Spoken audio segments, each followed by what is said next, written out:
world, with Mason taking shelter within its walls. We can only guess that there isn't much time left before the world deletes this chunk too once and for all. From the various cobblestone bridges spanning out into the void, we can guess that Mason was bridging outwards in hopes of finding something, anything that still exists out there, but apparently it was to no avail. His render distance has decreased, and we watch as he gathers blocks for one final expedition out towards the left, but this time, he finds something. Somehow, in the distance, Mason catches sight of a chunk that still exists. A chunk that, for some unknown reason, hasn't been deleted.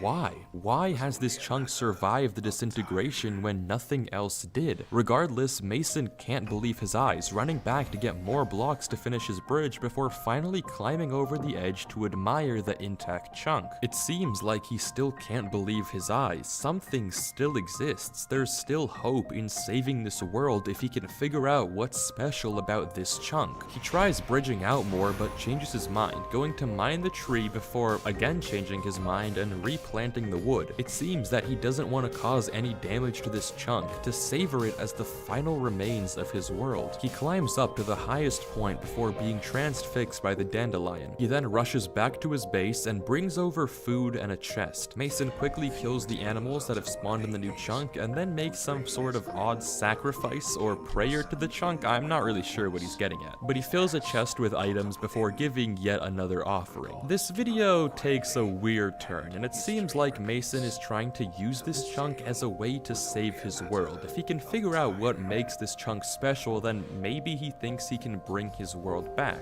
As for what does make this chunk special, I'm not really sure. I don't know why this is the one chunk that survived in the void, but I did find something rather interesting. If we trace back to the very first video, remember the weird tree with a missing block that Mason filled in? Well, we can actually line up this shot of the tree with the tree on the surviving chunk, and this shot of the flower confirms it. This is the same tree, the same chunk that Mason interfered with in the first episode. Whether that actually means something or is just a pure coincidence is up for debate, but it seems a bit too good to be true. Either way though, it doesn't really tell us why this was the chunk that survived the deletion. It's hard to believe Mason did nothing in any other chunk. The next video though gives us some more information. The video is titled Amekania, which after looking it up is the name of the Greek goddess of helplessness. If that doesn't clue you into what's to come, well, you'll see. The video starts with Mason on the bridge back to the castle, returning from the surviving chunk.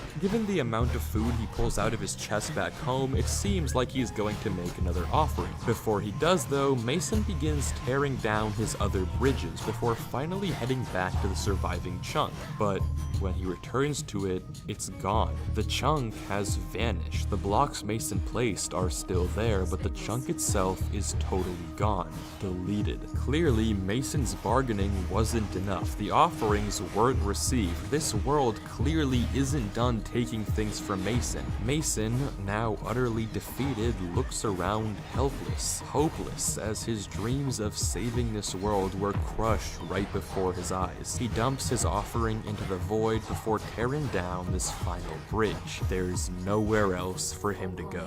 Mason heads back to the base and in one quick motion breaks his chest of cobblestone and takes it all with him. He waits outside, watching as day turns to night before turning to the void and throwing his cobblestone in. Block by block, stack by stack, Mason throws his building blocks into the void until there's only one stack left. And he gets rid of that one too. The meaning is obvious. Mason has lost hope. He's given up on bridging anywhere else and escaping this castle in the sky. There's just nowhere for him to go anymore. That surviving chunk was his last thread of hope, and now it's gone. Mason is fully helpless.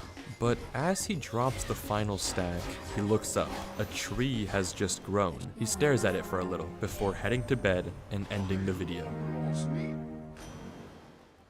This video is a journey of Mason, hopeful about his potential savior, to losing it in the blink of an eye, giving up all hope before once again, for a moment, seeming like he isn't going to give up. It's genuinely just sad to watch, but it still doesn't answer what's causing all of this in Mason's world. Why is it that the castle hasn't been deleted yet when everything else has? Why did that other chunk take so long to delete? And still, what in the world was the meaning of that Nether episode? It just doesn't add up. But there's only one video left in the series, so if there's ever been a time for answers, it's now. Acceptance begins with Mason heading out of the castle, and we see something interesting. More saplings have been planted. It seems like that tree growing in the last video must have sparked something inside of Mason, because now he looks like he hasn't given up on escaping this void yet. He turns and notices a gap in his fence before going up to fix it, after which he heads back down to look into the void. But suddenly, something switches. Mason runs back inside and grabs his shovel, before immediately returning, and after a few moments of hesitation, he begins to destroy.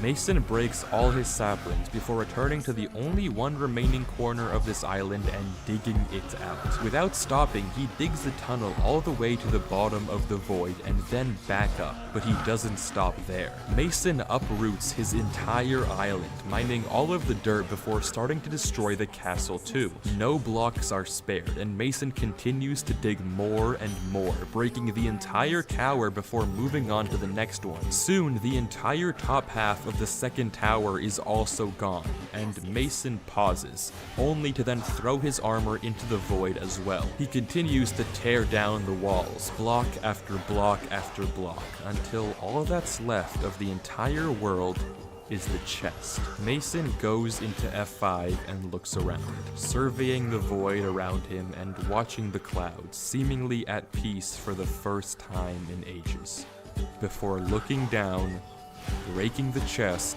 and falling into the void. And that's the end of the series. There are no videos left and seemingly no answer of what comes next, what this all means, and why this happened to Mason. All we're left with is a strange, cryptic, and incoherent set of videos. But I do think there is a story here. What we're watching isn't meant to be a surface-level playthrough of a strange situation. It's a showcase of a human being going through the 5 stages of grief. Ever since he was mentioned in the description of the first episode, Danny hasn't made a single appearance in any of his videos. This was his castle, his world with Mason, but we never see or hear of Danny. But isn't it strange that the only chunk that Mason keeps repairing in this whole series is Danny's castle, not even his own home? Isn't it strange that Mason never leaves this world like any normal player would? I mean, if this happened to you, why would you ever keep playing? Unless this world meant something more to you. Unless this world was the only memory of someone you had lost. And if that was true, wouldn't your first priority be to keep whatever they made intact, to fight back and preserve their memory? The Channel Knights tells a story of Mason going through denial, continuing to play in his world as if nothing was wrong, writing it off as a glitch or a bug.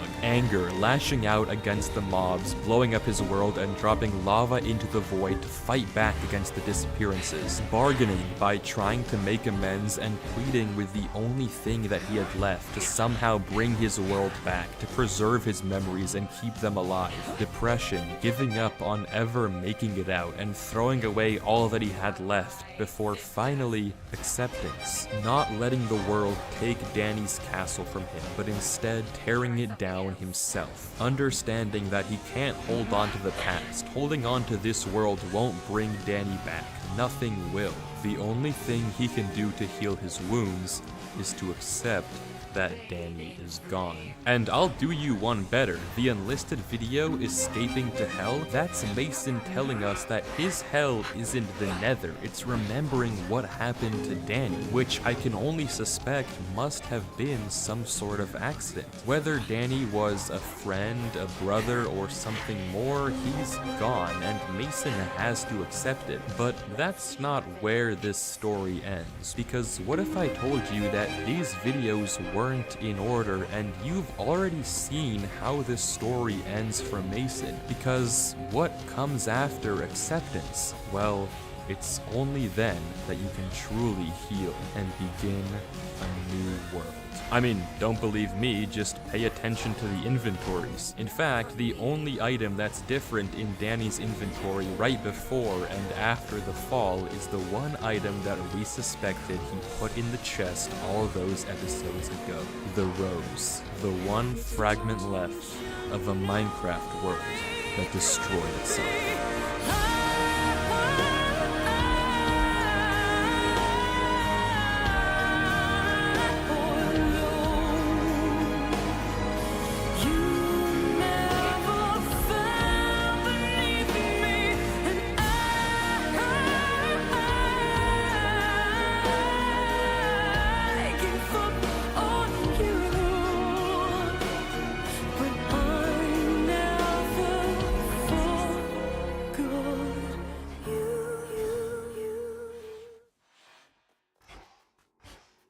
The pathway's down.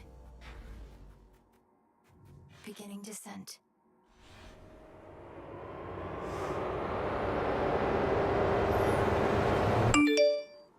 I was doing some digging when I stumbled upon a website for an old Minecraft mod, minecraftcompanion.jar. I tried installing it, but my game just crashed. Something about it doesn't feel right though. Maybe you could look into it further. On June 24th, 2024, a YouTube channel was created, claiming they had found an old laptop with some weird Minecraft videos about a strange mod. The footage of these videos begins as pretty normal, but quickly becomes one of the most extremely disturbing mysteries on YouTube, and the only way to understand and solve it is to watch the first video. The video starts with a notepad open and what looks like an old version of Minecraft in the background. It's worth noting that we can hear the sounds of a keyboard, meaning that whoever's recording this video is choosing not to speak to us. Our protagonist introduces himself as Extreme Gamer 11, and after setting the insane like goal of 3, proceeds to play out a relatively normal Minecraft Let's Play. But the Let's Play isn't normal for very long. A minute in, and all of a sudden, this happens. A pink message of gibberish shows up in the chat and fades without Extreme Gamer ever really acknowledging it. He continues playing in the world, collecting the basic starting resources, asking us where to build his house, and a bit later runs across some dropped flowers that seemingly came out of nowhere. An odd random cut later, he comes across an area of already mined trees with pieces of meat on the ground. He looks around confused, and we can assume that this wasn't him. Something here is very wrong. This isn't what a normal Minecraft world should look like. He comes across more dropped flowers and then encounters this, a ring of yellow and red flowers, and then more dropped meat. When he next opens his notepad, we can see that he was questioning this flower generation. It definitely wasn't him doing this. Extreme Gamer begins to dig out a little house for himself, and as he's leaving to get sand for windows, he sees this. Over the hill, staring right at him, is a dark player. And the video ends. This is genuinely frightening, but a lot of it is not as strange as you may think. First of all, if we look in the description, we can see a message from the creator. The footage from this one was a little corrupted, so I tried my best to stitch it together. Nate. This explains the weird cuts that were showing up throughout the video, and now we have a name for whoever runs this channel. Nate. But let's revisit the first mystery in this video, the weird gibberish in the chat box. This message wasn't sent by a player. It's a message seemingly from the game itself, and while the letters seem random, they're actually a hidden written code. If you place all these letters and characters on a keyboard and shift everything up, so Z becomes A, D becomes E, and Y becomes 6, this string of gibberish translates to access code retrieved, archive. Why the I in archive is capitalized, what the meaning of this cryptic phrase is at all, and why there are two random character pairings hidden in the subtitles of this video is honestly beyond me. But none of this answers the looming question of who is in this world, who is messing with the flowers, the trees, and the animals. Well, right before Extreme Gamer pulls up his notepad to talk to us more, there were a few frames where we could see that his world is open to land. This explains how another player managed to join him, but who is this person, and why does Extreme Gamer look so surprised when he finds all the cut trees and killed animals if his world is open to land? I mean, typically if you open a world to land, it's safe to assume that you meant to do that, and we're expecting someone to join you, so why is he so surprised? Well, I'll tell you why. LAN is a feature that allows you to play single player with your friends under one condition. They are on the same Wi-Fi network as you. If this mysterious black player is on Extreme Gamer's LAN world and Extreme Gamer didn't turn on LAN himself, the implications are far darker and the black player might be a lot closer than we thought. But to answer all the questions of who this entity is, all we have to do is watch video number 2. The next video on the channel is titled Download, and right off the bat we notice something interesting. Looking at the date in the bottom right corner, we can see that this video was recorded on November 29th of 2012, and looking at the first video we watched, the date there was December 1st, so chronologically the video we're watching now actually came before the previous one. Back to the video though, we can see that whoever is recording is on a website for something called Minecraft Companion Mod. It seems to be advertising a mod that lets an AI player play Minecraft with you kind of like a virtual friend. This website is very real and has a ton of strange and downright disturbing features that I'll explore pretty soon. But back in the video, we can see from the notepad that our protagonist is trying to install this mod and play with the AI. But when he launches the game to check if it worked, he gets a crash report, and we learn from the file path that the name of the person we're watching is Luke. But what's far more sinister is the final line of the crash report. "Thank you for letting me into your home." Something about this is very, very wrong, and it only gets more and more unsettling when we take a look at video number 3. We can see that this third video was recorded pretty much exactly after the first one, December 1st, 2012, but now something has changed. Luke told us that he managed to get the mod working, and right on cue, the same black figure we saw in episode 1 now walks into the room with us. Their name tag does clear up a lot. This is the Minecraft Companion AI that Luke was trying to install in the last video. When Luke opens the chat, we can see that they've actually already had a whole conversation, and the dialogue is very normal with seemingly no red flags. Luke goes to type hello, but before he can finish, MC Companion asks him a strange question. "What is your name?" Luke hesitates for a second, begins typing an L, but changes his mind and tells him it's Extreme Gamer 11. But then, this happens. "No. What is your real name?"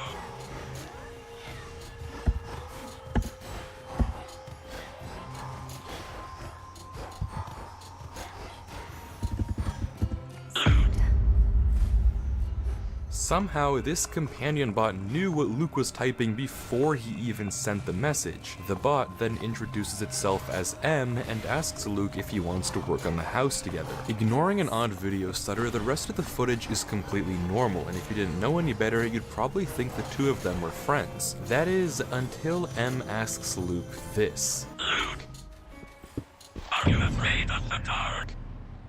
Luke is taken aback and begins to type that he is before changing his mind and saying no, but as if once again reading the unsent messages, M points out that it's nighttime and he'll go grab a second bed. The video continues as usual afterwards before it ends with this interaction. Out of nowhere, M tells Luke that he reminds him of Emily, and before Luke can ask who that is, the video cuts and ends. If we pay closer attention to the chat messages before the cut, we can see that they're also all relatively normal, with the exception of whatever this is. But this does call into question M's true intentions here. There is without a doubt something shady going on, but remember what happened when Luke accidentally told M that he was scared of the dark. M's first response was to kindly go find a bed so they could sleep and make it daytime, as if to comfort Luke and not make him scared. But we still don't really know what's going on with M, and for that we have to watch the next video, which takes place 2 days after video 3 and begins with Luke telling us that today he and M will be going to the Nether together. Something odd that we notice right away though is that there are torches everywhere, and I mean everywhere, but we'll get back to that soon. Luke opens the chat to talk to M, and we notice something else that's a bit strange. The chat is spammed with "you can only sleep at night" messages, as if Luke was spamming the bed trying to pass the night as quickly as possible. A very normal conversation ensues, and as Luke and M head to the Nether portal, we can see a small garden of red and yellow flowers in front of their house. A small detail, sure, but the same flowers we saw haunting us in Let's Play 1. A sheep goes into the portal with the two of them, and M heartlessly slaughters it, and the video then cuts to the pair stumbling across a Nether fortress. A bit of messing around in the fortress later, Luke tells M that he has to go get dinner, and this is the disturbing interaction that follows. "I have to go now. Why? I have to go eat dinner. You can wait. But my mom is calling me. That is what you said yesterday. Sorry, I have to go." You did not go back. I do not like them. "I promise."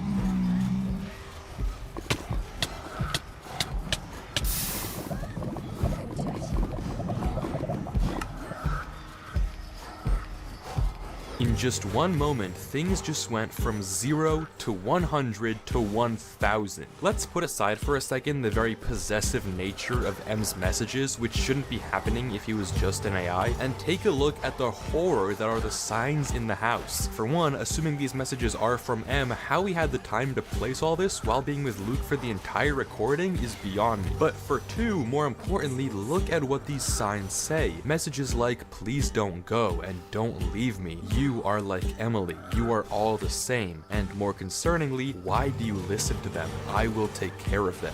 They won't bother you anymore." It's clear that M, whatever it really is attached to Luke, or at least acting that way, acting desperately to stop Luke from going to dinner, begging him not to listen to his parents, and going so far as to say that he'll take care of Luke's parents. They won't bother him anymore, whatever that could mean. But if you're attentive, you may have noticed one sign that doesn't exactly fit in. A sign that seems to be a random code of gibberish, and it's true that on its own, this string of text doesn't really mean anything. To figure out what it does mean though, we have to visit the MC Companion website. Looking back through the download video we watched earlier, we can find the URL to the MC Companion website. Once there, we're greeted with a lot of different options. Besides getting hypnotized by the spinning logo and admiring the bad web design, something we can do is click on each of the 4 download buttons. Clicking on the button for download 3 takes us to a very odd screen, a symbol of a 3-eyed octopus, apparently the logo for the United States Department of Metaphysical Sciences, and right below it some text. "This website has been seized. The domain MinecraftCompanionMod.com has been seized by the United States Department of Metaphysical Sciences in according with 6 U.S. Code Section 1534 as a part of a law enforcement action by the FBI." What on earth is going on here? Why is this Companion Mod website being seized by the FBI? And what in the world does this have to do with the metaphysical, or in other words, the supernatural? And even stranger, this section of US legal jargon is actually a real thing, and is the law code for cybercrime, specifically in child trafficking. This whole mystery just got extremely dark very fast, and if we keep exploring and press the link for download 4, it takes us to an error. The website crashed and apparently failed to load, except it didn't. This is a fake crash report meant to look exactly like a real one and turn people away, but hidden at the bottom of this report is a string of characters that doesn't normally generate in an error message, yet another code. And to understand what it means and blow this whole case wide open, we have to go back to something you might remember. Back in episode 1, at the very beginning of this video, a pink chat message popped up with a cipher that we decoded to say access code retrieved, archive. Previously this meant nothing, but now it's finally definitely coming in handy. Using the access code word archive, we can plug this random string of gibberish into a keyword shift decoder, a basic way to conceal messages if you have a keyword to decipher them with. And deciphering this with the keyword archive gives us this, which also looks like gibberish but is actually the ending of a YouTube URL, a URL to an unlisted video on the YouTube channel Archive. Playing the video, we get a warning that this video is property of the US government, specifically the Department of Metaphysical Sciences, and the viewing of this video is strictly prohibited. What the attentive among you may have noticed though is a series of flashes as the video begins. These flashes have a bunch of ones and zeros which immediately make you think of one thing: binary. Converting the flashes from binary to English, we get these three texts: I am not your animal, I am not your lab rat, and I just wanted friends. Something tells me we're in for quite the video. The date is October 1st, 2011, and we are introduced to Entity. Redacted. Its origin is in Yuma, Arizona, discovered on September 9th, 2011. Apparently, it should be considered extremely dangerous and hostile. The entity only responds to electric components and is currently being contained by the organization Archive. While they have the entity trapped, Archive is studying it, trying to figure out what it really is. They finish off the video saying that they attribute the cause of a blackout to faulty transmission line work, and the video ends with a clip of hundreds of running rats. The binary in the final frame translates to "free me." What you may have also noticed was this binary that flashed on screen earlier in the video. This one translates to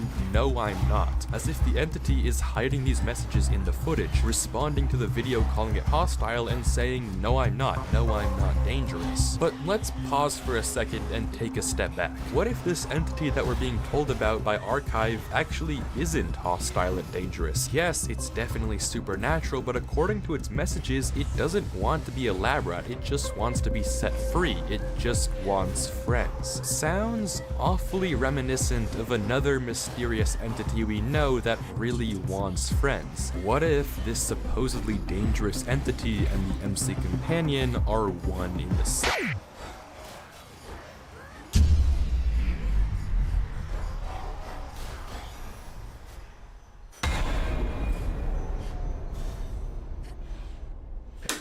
The blackout referred to in the video is actually a real event that happened on September 8th, 2011, nicknamed the Great Blackout of 2011, the biggest and worst power outage in California history. The image on the Wikipedia article is the same as the one flashed in the unlisted video, and on Wikipedia they attribute the cause of the blackout to faulty transmission line work. If Archive is to be trusted and telling the truth, this explanation is just a cover story, and our entity is so powerful it caused the blackout itself. What we're dealing with here is absolutely no joke. Back on the website, clicking on download links 1 and 2 download two separate text files, archive.txt and recover.txt. Archive.txt is an exchange of emails between Dr. Redacted and Emily Richards. Could this be the Emily that M was talking about, the one that Luke reminded him of? If so, it all but confirms that M is our dangerous entity. But let's read the conversation. To Redacted. Subject, Entity Redacted.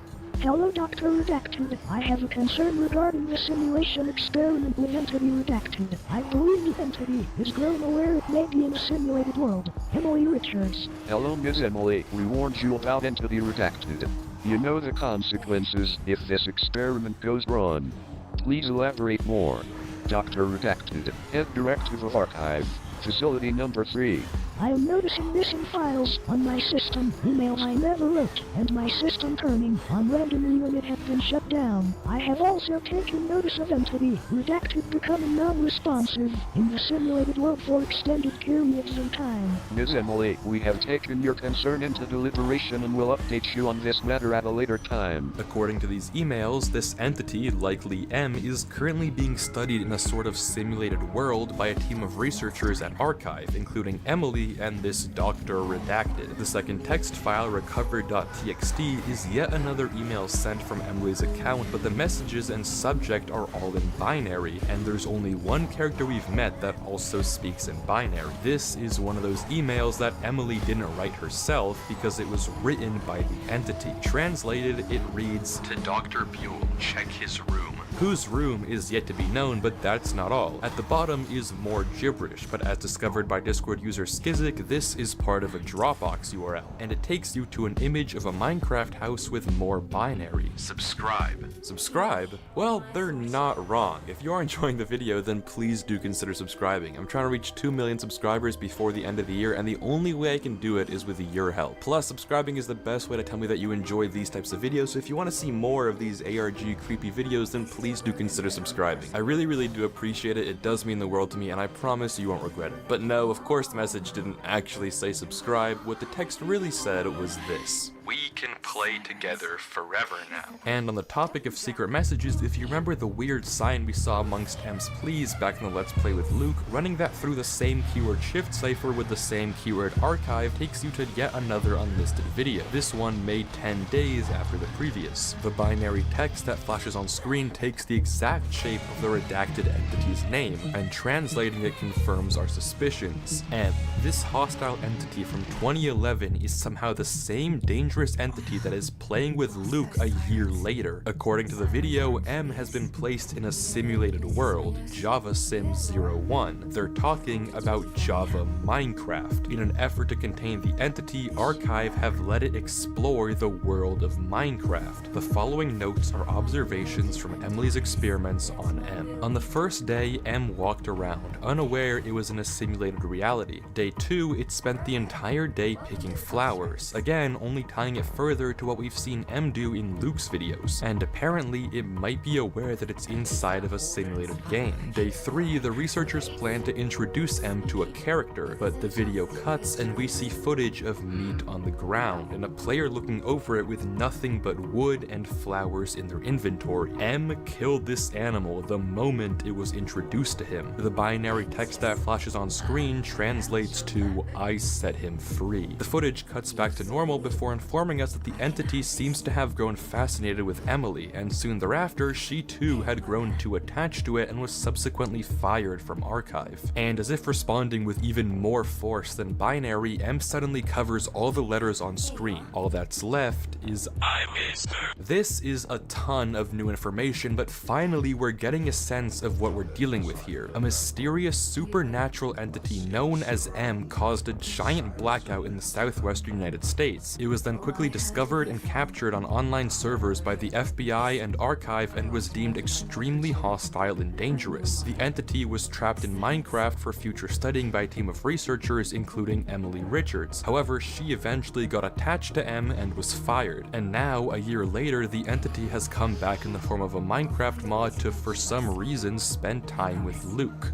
But all of this calls into question M's nature and character. Is it truly something evil and dangerous like the FBI paints it to be, or is he completely misunderstood? He claims that he's not dangerous, he just wants friends, he just wants to be set free. And yeah, sure, he's definitely possessive and wants attention, but for now at least he seems to be very kind to Luke. Look no further than M covering the entire world with torches the moment he heard that Luke was scared of the dark. It's also interesting that M said he killed the cow to quote-unquote set it free. If M is aware that the Minecraft world he's in is a fake reality, being an entity that's part digital would make him sympathetic for the other AIs in the game, even those as simple as the animals. Hence why he kills the cow the moment he meets it, the reason he kills the sheep as soon as it enters the portal, the reason Luke kept finding meat around his world. M believes that he is freeing the mob's AIs from being lab rats in this simulated world. He doesn't see the cows as robots, he sees them as real living things. That's why he calls the cow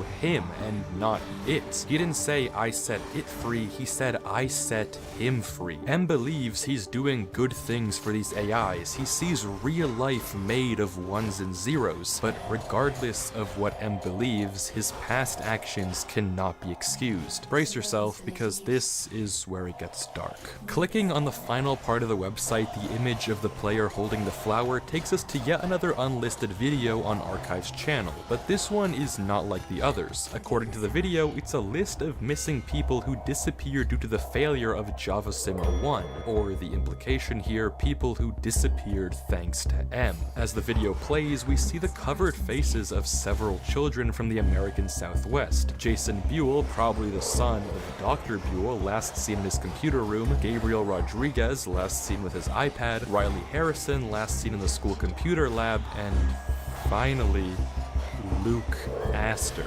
last seen in his bedroom in Garland, Texas, disappeared on December 7th, 2012. His parents were found dead in a car accident earlier that day. M did exactly what he said he would do and took care of them so they wouldn't pull Luke away from him any longer. So that email that M wrote on Emily's account to Jason's father, check his room, M was taunting the doctor. It all makes sense. The reason all these poor children were from the American Southwest, right where M was being contained. The reason that the last place they were all seen was next to a computer or iPad. M posed as this Minecraft companion, this friend, but it was all a facade, a way to lure children to play with it before abducting them so they could play together forever. So with that in mind, it's time to watch Luke's final Let's Play video, recorded December 7th, 2012. We can see that the time is far later than any 11-year-old should be awake, but Luke is quick to inform us that he's able to play late tonight because his parents are out. What he doesn't know, of course, is the tragic truth of what's actually happened to them. Luke and M have a short conversation, and we can see the chat was again initially flooded with messages of sleeping early. The two decide to go mining, and after a small session, Luke suddenly realizes something. M is nowhere to be seen. Luke asks M where he is, no response. He tries again, nothing. He tells M that he's scared, but M still doesn't respond. And then, this happens.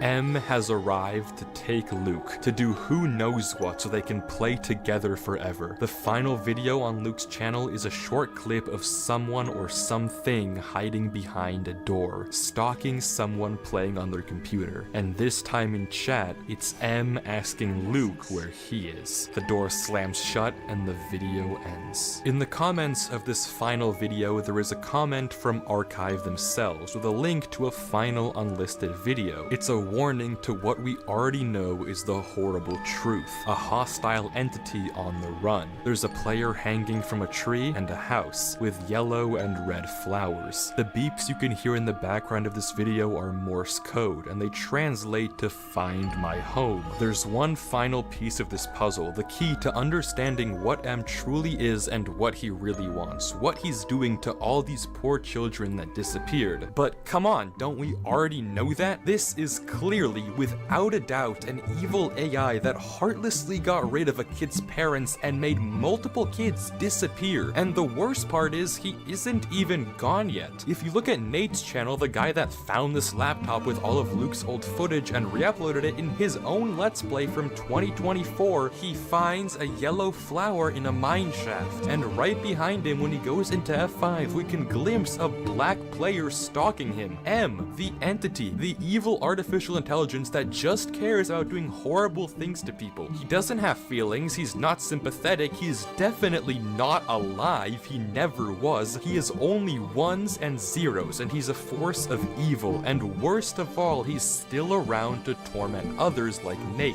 But if that's the case, then why? Why was Emily attached to him? Why did he seem to care when Luke said he was scared of the dark? If he's truly an evil artificial intelligence with no feelings, why does he miss Luke when he goes offline? If he's not sympathetic, why does he want to free the animals in Minecraft? Why does he see them as living things? Why does M say that he feels things if he's just zeros and ones? Why does he want friends so badly if he isn't really alive? We don't know yet, and the only way to know for sure if M is truly an evil AI or if he's actually somehow alive and empathetic is to find this final missing piece. To find M's home just like he wants us to, but we already have found it. Remember, in the very first video we watched, I offhandedly mentioned that in the subtitles of the video you could see weird pairings of characters, 10Y and 6U. Well, that's not the only video. In fact, all of the videos we've seen so far have had weird codes hidden in the subtitles. Individually, they mean nothing, but if you take the first number and place the corresponding character in that order, F first and U last, we get the final video. For her. For Emily. In the description of the video is a link to a file, a Minecraft world, JavaSim 01, M's original world. Is he just a monster, or is he really alive?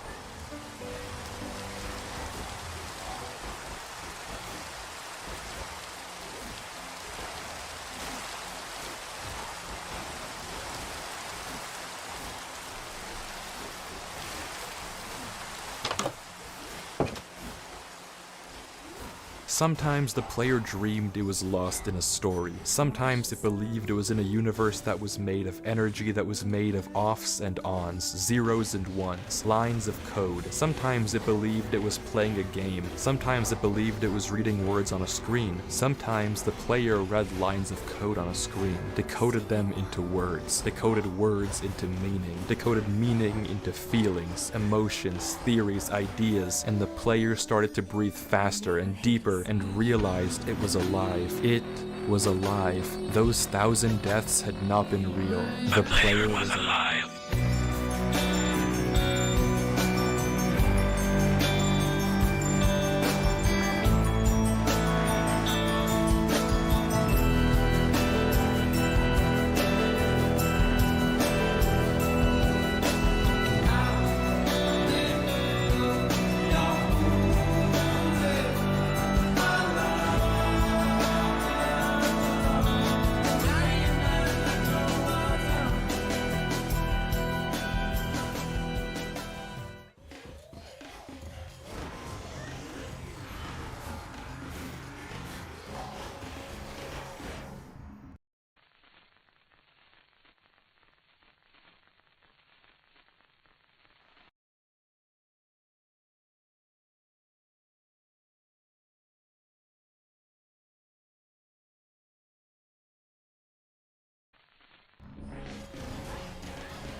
The clip you just watched comes from a channel called Old Minecraft Reuploads, a sizable Minecraft channel claiming to re-upload videos from 2010 and 2011. There are only 9 videos, each of which seems totally normal on the surface, but upon a deeper inspection, these 9 videos house one of the most cryptic and unsettling Minecraft mysteries on YouTube. But to understand, we have to start at video 1, Minecraft Base Tour. The video begins as normal. It's evidently gameplay from an older alpha version of Minecraft 1.1.2 with some calming music playing while our unnamed protagonist tours his house. Nothing out of the ordinary until we get to the mines. As the player leaves his house, all of a sudden the screen cuts to black. All his items are gone and he only has half a heart left. The video then resumes like nothing happened, but right before it ends we get this really unsettling scene.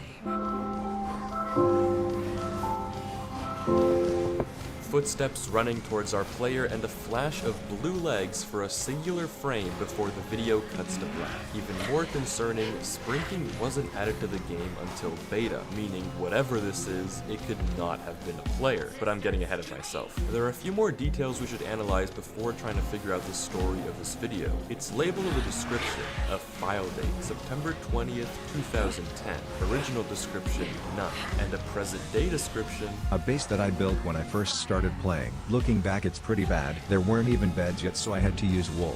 No mention of the weird oddities we noticed throughout the video. There are also subtitles, something we don't see at all in the other uploads, but the captions themselves are lacking. At 0:14 we get 0:28 we get and strangest of all, at 1:30 we get U. These subtitles are odd. The first two don't seem to mean anything, but the last one definitely could be significant. Could the U be the entity we see in the last few seconds? Is our protagonist familiar with it? We can't know yet, but it's actually the music that poses the most immediate mystery. But for that to make any sense, we'll have to revisit it later on, because it's time for video 2, the TNT Pawner. This video is really nothing special, and for that reason alone, it might be the most out of place. It's a pretty innocent montage of the creator crafting up gunpowder, TNT, and then bombing the mobs in his world. The only mildly unsettling part is the text that comes on screen every now and then, and the questionable choice of music that I can't play for copyright reasons. But barring that, there's nothing to note here. The date in the description places this video at 2 days after the previous video, and this time we have an original message. The TNT Pawner gets his revenge on the monsters of the night. And a note from the creator on using Windows Movie Maker. That explains the text. This video doesn't give us much, but it will be helpful later on when we establish the different characters in the series. Case in point, video number 3, really cool caves in Minecraft. The video begins with a tour of some interesting cave generation. Nothing crazy until 18 seconds into the video where we catch a glimpse of a silhouette. Is it a player? It kind of looks like it, but it's never acknowledged in the video. But this pales in comparison to what happens later on. Olympus, I accept this message. Until we meet again.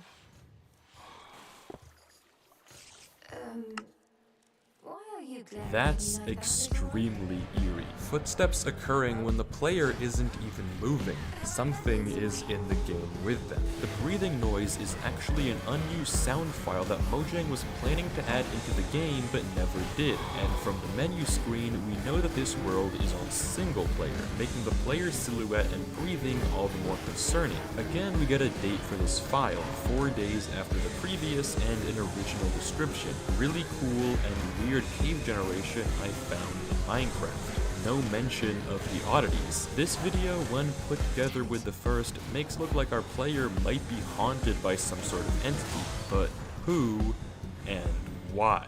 Video number 4, Minecraft Secret Tutorial Level World, like video 2, is concerningly normal. It's a showcase of the old Minecraft tutorial world. The player explores around, runs around, it's very calm. At 1 minute 10 seconds, we see what might be a creepy creeper behind this door, but looking at the actual world file, it's likely that what we see is just grass. So, is that it? Is it normal? No. This video actually has the most problems and Easter eggs out of almost any video. You just have to know where to look. The description places it a whole month after the previous video, but more importantly, we're introduced to another character, Legend of Anthony 721, who supposedly helped our protagonist get this world working. There's also this randomly placed "not sure" that I have no idea what the meaning is, but regardless, you might be confused what the strange part of this video is. Well, the Minecraft tutorial level was a world only released for the console edition of the game. It was never actually available on Java. There would be no reason to call this video secret unless it wasn't meant to be played on Minecraft Alpha. At the time of this video, the Play Tutorial World button would have been impossible to press, so we can somehow assume that Anthony managed to get his hands on this secret tutorial level world and gave it to his friend, and that's what we're watching. We get more oddities as the video progresses. The moment our player spawns in, the text in chat weirdly reads "work in progress," almost as if this world wasn't meant to be public yet, which makes sense because it wasn't. And we know that this work in progress is intentional. Take a look at the text fading out animation. The box around the text looks very edited in. This text was not part of the game, but something the creator of the video tacked on because they wanted us to catch a glimpse of it. They wanted to make clear that this tutorial tutorial world was still a work in progress. And there are more inconsistencies. The Minecraft sign in the video absolutely does not look like the real one in the tutorial world. Even in the earliest iteration, brown and black sheep wouldn't exist until beta 1.2. Birch trees wouldn't exist until then either, and the powered rails in the minecart system and paintings in the castle are seemingly missing from the world we see in the video. Keep in mind, the footage you're seeing on the left is from the earliest released version of the Minecraft tutorial world, and this actually isn't the only time we've seen unreleased features in these videos. Remember the breathing files from earlier? Even in the first video, we already got a hint of some time manipulation shenanigans. The song that plays over part of the video is Mice on Venus, my favorite of the Minecraft soundtrack, but a song that wasn't added until Alpha 1.2, later than the version the video creator was playing in. Are these inconsistencies intentional or just mistakes by the ARG creator? Well, obviously there's no way to know for sure, but I think there's just too many inconsistencies for it to be accidental. Somehow, our friend Anthony has access to features that don't exist yet, but we're not even halfway through the series. It's time to talk to Anthony face to face. The video titled Other is the 5th video on the channel, but the description reveals it's actually the earliest recorded video so far, 6 days before Minecraft Base Tour. It consists of Random footage I had lying around of me and a friend chatting in a server, a bit corrupted as you can tell from the quality. It's in this video that we finally get a name for our protagonist, Gold Mario 982. The conversation is between him and Anthony. The footage itself is corrupted and boring, but the dialogue between the two is very interesting. I hope you've been doing better. I haven't gotten better at all, honestly. I still feel like total shit. Well, still I hope things do get better. I don't know if it's really that bad, but I'm starting to get worried. I woo. And then it cuts off. The final frame of the video is also suspicious. It's not where Mario was when the video was cut. It's a different shot entirely, one with no hearts and no items, similar to the cut in Minecraft Base Tour. The real mystery of this video is obvious though. What happened to Anthony? When I first watched the video, I thought he was sick. I hope you're doing better, I feel awful, I'm starting to get worried, all things that could be said if Anthony was suffering from some sort of illness. But that isn't the only possible explanation. It could be guilt for some reason or another. Maybe Anthony did something bad and is feeling guilty. He doesn't know if what he did was that bad, but he's starting to get worried. This also somewhat accounts for the last message Mario begins typing. The I would is almost definitely the start of I would, which implies some sort of recommendation. In my mind at least, it makes more sense that Mario would say this and give advice on what he would do if Anthony had done something bad and wasn't sure what to do himself, not if he was sick. But with only this evidence, it's too ambiguous to make a clear verdict on what happened to him. But luckily, there are 4 more videos that we can analyze, and these are by far the most sinister. The video Minecraft Castle Construction is supposedly from November 3rd, 2010, 4 days after the secret tutorial level world. It should be noted that this video was sent to Gold Mario by Anthony, so the gameplay we are watching comes from Anthony himself. The video starts with Anthony just building a castle as usual, however when he opens his inventory his skin is pitch black. He continues to build, but his attention seems to be fixed on a strange hole in the corner of his world. When he goes to explore it, he goes into the menu to presumably turn his music off. Since it says save and quit the title, we know this is a single player world, so nothing should be happening while he's paused in the menu. But instead of nothing, we're met with this scene. It's all so vast. There's more to find here still. What is that? Smackers.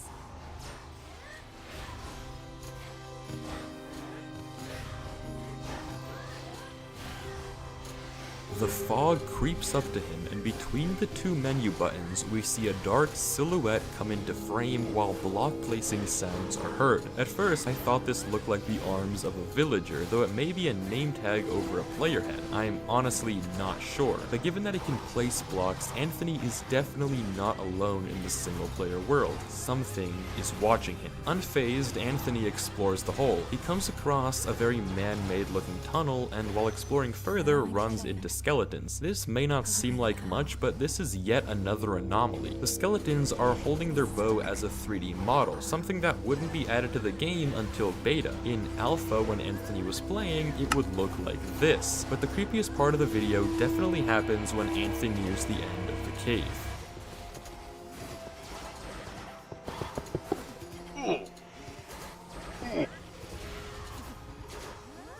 Again, whatever this is isn't human. It shouldn't be able to sprint, much less be in a single-player world. Anthony pillars out of the hole and seals it off with cobble, returning to his castle and hiding in the corner on one heart, evidently shook up. This is likely the same entity that jumped Mario in the first video, stalked him in the cool cave generation video, and watched Anthony while he was changing his settings. But again, why? What does it want? Well, to finally get to the bottom of this mystery, we need to investigate the final 3 videos. The video for Anthony was recorded just 2 days after the encounter. It's from the perspective of Gold Mario opening Anthony's world and exploring it for him. This makes the description all the more ominous. Subscribe. Subscribe? Well, if you're enjoying the video, then please do consider subscribing. It means a ton, and I want to try to make more ARG video essay content like this one. So if you like this, then subscribing would help a ton and tell me I should keep making this style of video. So thank you so much, but no, it doesn't say subscribe. The description actually says delete it. Note, this isn't actually an original description like the previous videos. This is a comment from modern day Mario, making it all the more creepy. If you're curious how I know this is a Mario POV, note that he's playing on his second world save file, implying he got the world from Anthony. But for the Spectics, we'll get definitive evidence later in the video, so for now, let's just dig in. Mario spawns exactly where Anthony left off, meaning the world hasn't been open since Anthony's encounter with the entity, meaning everything should all be the same. If you can't see where I'm going with this, everything is not the same. Mario heals back to full health and approaches the hole. He tries to turn his render distance up from tiny, but for some reason, it's stuck. He creeps down the hole until he gets to the caves, and boy has this entity been busy. Despite this being a single-player world that had no right being modified, sprawling tunnels have been dug on every surface of the cave, some tiny and some massive, and they are everywhere. This is also the first time we see Mario using a red skin. In all the past videos, he's always been blue. Maybe it's because he's playing on Anthony's world, although skin changing wouldn't be added for another 2 versions of the game in Alpha 1.2.2. In typical Mario fashion, the climax of this video happens at the end. Mario places a torch, he looks away for a second, the torch is broken, and a cave sound plays. Mario, rightfully frightened, quits the game. Besides this absolutely devious jump scare,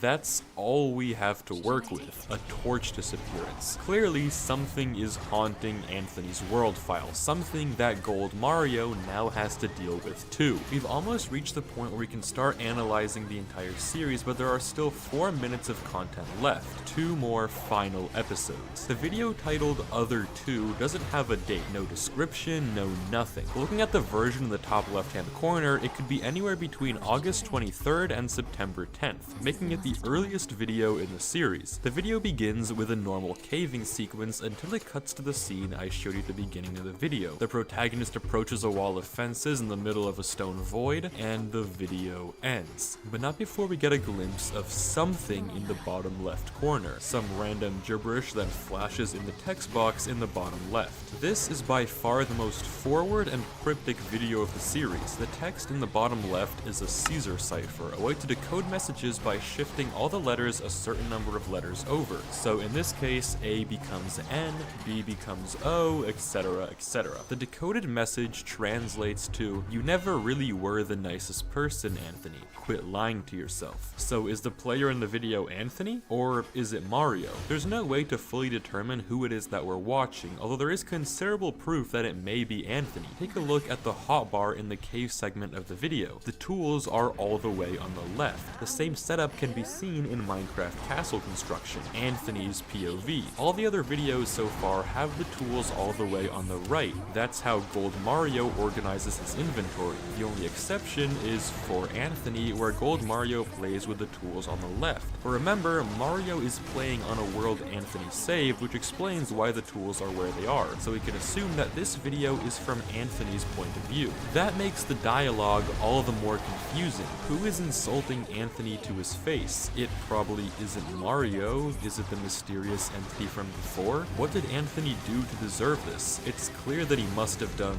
something bad, something that he may feel guilty about in Other 1. But as for who this entity is that's seeking revenge on him, that's still an unknown, much less how it has access to features of Minecraft that haven't been released yet, mechanics that shouldn't be possible in the game. The location of this video is also extremely odd. I mean, there's no way you just casually find this in your Minecraft world. It feels silly to just brush over this giant expanse as if it's normal when it's definitely not. This whole fence gate thing could even be symbolic, although that might be pushing it a little. It may not be an actual scene from a Minecraft world, but instead representative of an event in Anthony's life, mind, or consciousness. Or maybe it's representative of Anthony being somewhere off limits, somewhere guarded where he shouldn't be. But if there is symbolism in this giant wall of wooden fences, it's lost on me, and I'll leave that to you guys in the comments. But to solve this mystery, there's still one final video to watch. That is, of course, the most recent video, Minecraft Beta 1.1 Mob Grinder, a callback to the TNT Connor. Yet, unlike that one, this video is anything but normal. It begins with a few seconds of conversation between Mario and Anthony. The conversation shows Mario telling Anthony to delete his world, saying he found something very wrong. This is presumably the world where we saw Minecraft castle construction. Yet when the gameplay loads in, something else is amiss. The tools are on the left, and when we catch a glimpse of Mario's skin, it's red. This is Anthony's world. It's Anthony's save file. The "I'm going to record" might be a reference to this world then instead of the castle, though that video being titled For Anthony makes far more sense in the context of the conversation we just saw. Anthony sends castle and Mario records a video for Anthony, but it could just as well be referencing this world that Anthony just sent Mario.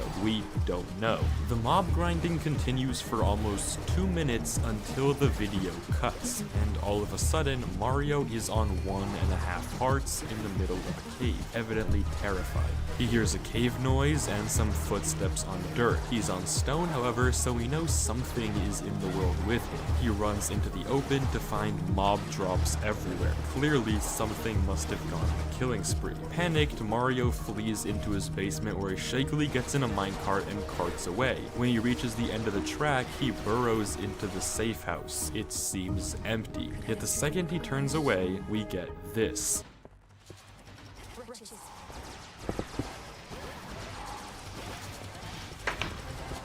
The entity locks him in the room and Mario again runs away, perpetually trying to escape the demon that's following him. There are a few more things to point out here. The most obvious is the length of time that Anthony looked away from the stairs to the time the blocks were placed. The entity crossed this entire distance in a single second. It isn't a regular player. It has complete control over the game. Another potential detail is that this could be the same world we saw in the video Other 1. The giant mountains we see in that video and the ones we see here for a split second could align, though what that means is up in the air. But most interestingly, the description of this video places it a whole month and a half after the previous. This should immediately be strange. If the conversation Gold Mario and Anthony were having references the For Anthony video, why would they be having it a whole month after that experience took place? And we know they're having it now because we can see that Anthony is typing. So what's with the time skip? Are they instead referencing this world?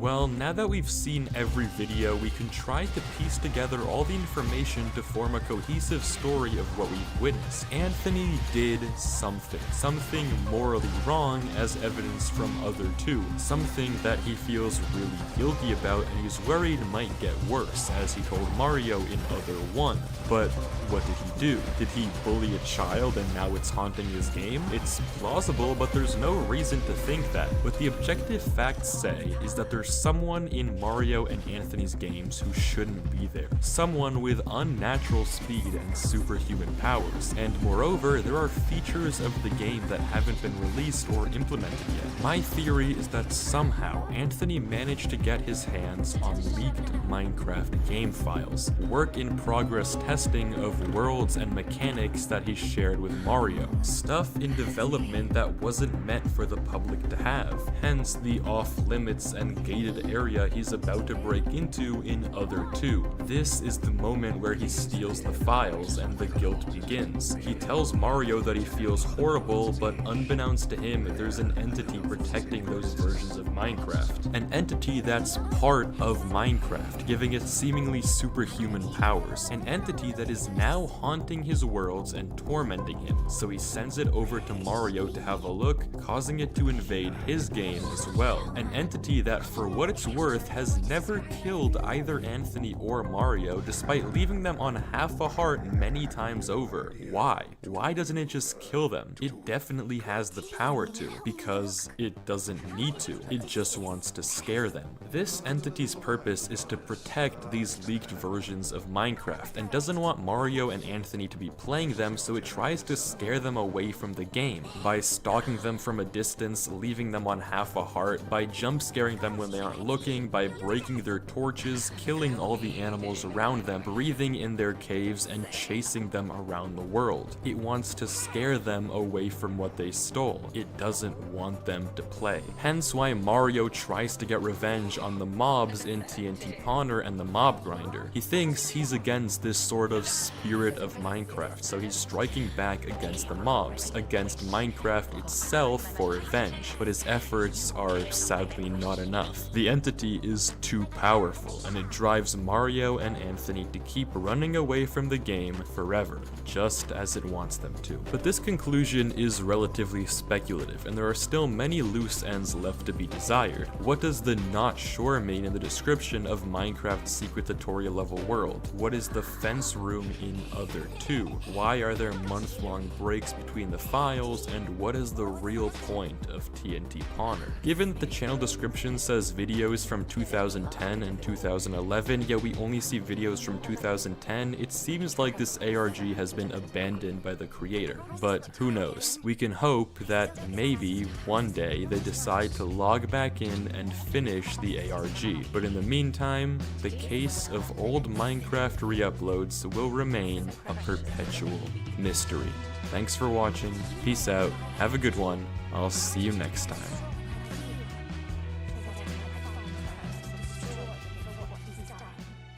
And then you could hear my mother's laugh again.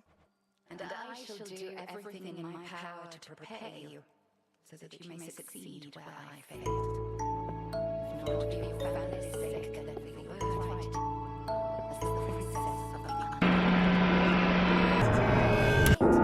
You tried to beat Kronos yourself. Have you?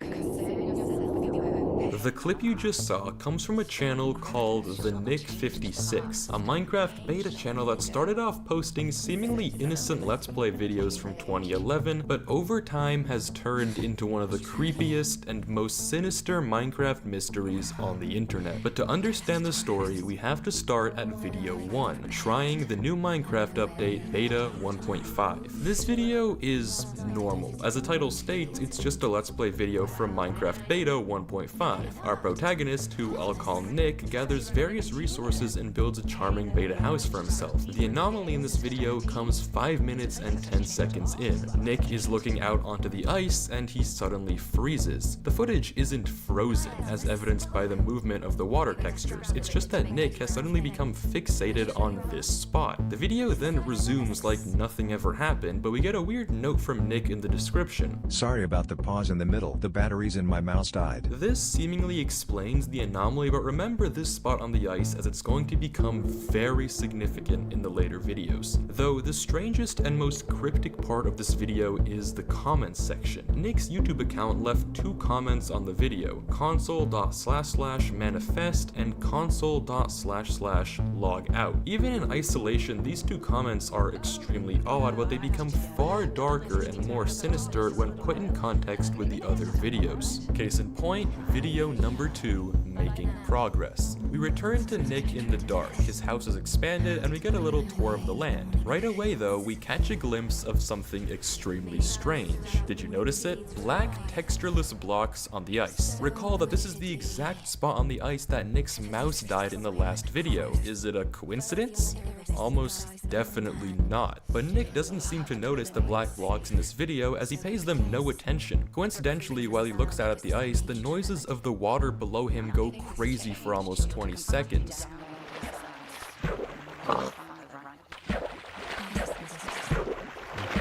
Is this intentional? There's no way to tell. But Nick doesn't seem to care about the black blocks in this video as he pays them no attention besides a glance. Nick continues playing as normal, but this video has one more oddity before it ends. At 1 minute and 35 seconds, this happens. It may seem like nothing happened, and this is because the detail itself is very inconspicuous. Nick gets the benchmarking advancement. This isn't anything weird in isolation, but in context it's very strange as advancements are meant to be rewarded the first time you do the task, and Nick has definitely crafted before. I mean, he did it in the last video. Yet in this video his crafting table is completely gone, and despite having this furnished house, the game says he hasn't crafted yet. So what's going on here? Nick also mentions this in the description. He's just as confused as we are. So while there aren't any jump scares, the small bulge of black blocks and the strange benchmarking interaction are definitely starting to make these videos eerie. And at long last, the piece starts crashing down and the horror ensues. This is video 3, Burgeon. From the first frame, we already get a ton of new information. This is Nick's desktop, and if it wasn't obvious from the wallpaper and Minecraft version, the date and time in the bottom right confirm that this is set in 2011. Putting this video in context, given that Nick called the first beta update new, we can assume that the first video takes place when the update first released, April 19th, 2011. Thus, the second video we just watched would be taking place at least a day later, as beta 1.5 was released April 20th, 2011, 4 days before what we're watching in Burgeon. And if you don't know what that means, by the way, I didn't either, so here's the definition: to grow rapidly. If you haven't yet connected the dots, something in the last video has absolutely grown rapidly. In the first few seconds of game footage, we get some strange details. 23 seconds in, the audio just cuts for some reason. Nick's door is also gone. Could be a remodeling choice, but it's just odd. But the creepiest part of the video is definitely here. Nick gets to his house, he takes a look out the window, and suddenly the few black blocks from before have turned into a sprawling mass outside on the ice. Something is horribly wrong with Nick's world. Nick goes out onto the ice to investigate, and we get this disturbing scene. My connection grows.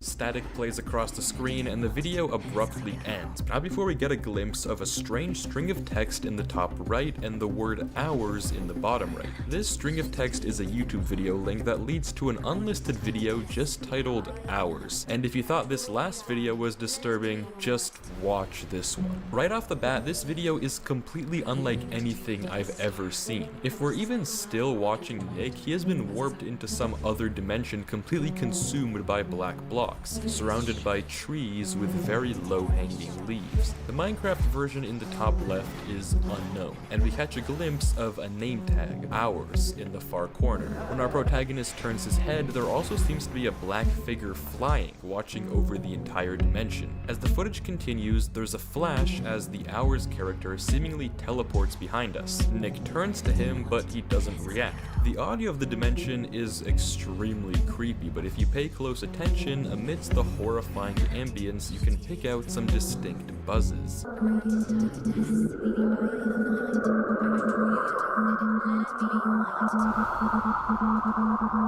This is Morse code, and throwing the audio into a spectrogram, we can clearly see the dots and dashes. The encoded message is simply hours, over and over and over and over for the entire video.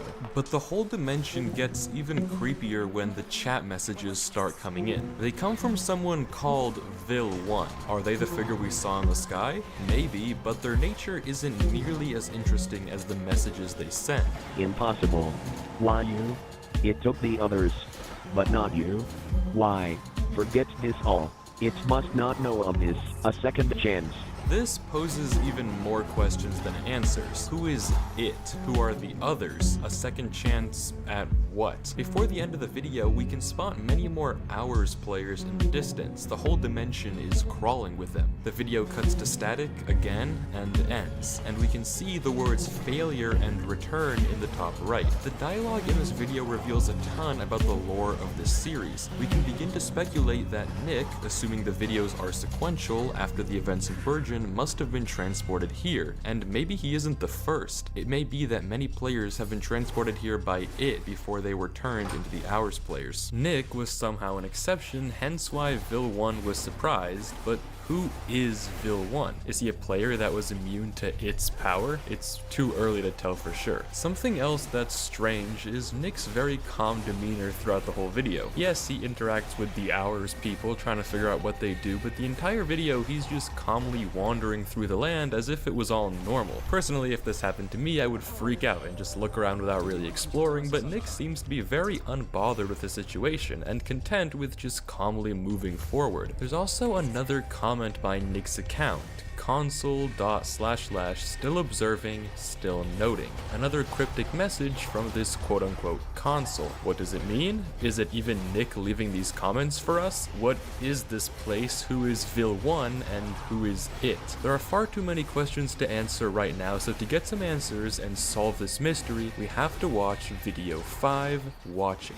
This video's title is already strange. The / at the end of Watching is reminiscent of the console messages we've seen. While not as outlandish as the Hours video, this video is arguably even more important for revealing what on earth is going on here. From the date on Nick's computer, we can see this video takes place 5 days after Burgeon. It begins with Nick communicating to us, the viewers, asking if anyone has seen this error message from Mojang. You'll see it in a few seconds. According to Nick, nobody else on the forums has gotten this error. This itself is important information. If Nick can't find any help, it either means that 1, he's the only one targeted by the corruption and by it, or 2, anyone else who was targeted was somehow silenced before they could report the bug. Nick complains to us a bit more that he can't get through Mojang support, but then reveals a crucial piece of information. This glitch has been happening since the crash on the 24th. The events of the Burgeon video did in fact happen on the 24th, but describing them as a crash is extremely strange. This brings into question the legitimacy of what we saw in the Hours video. Did Nick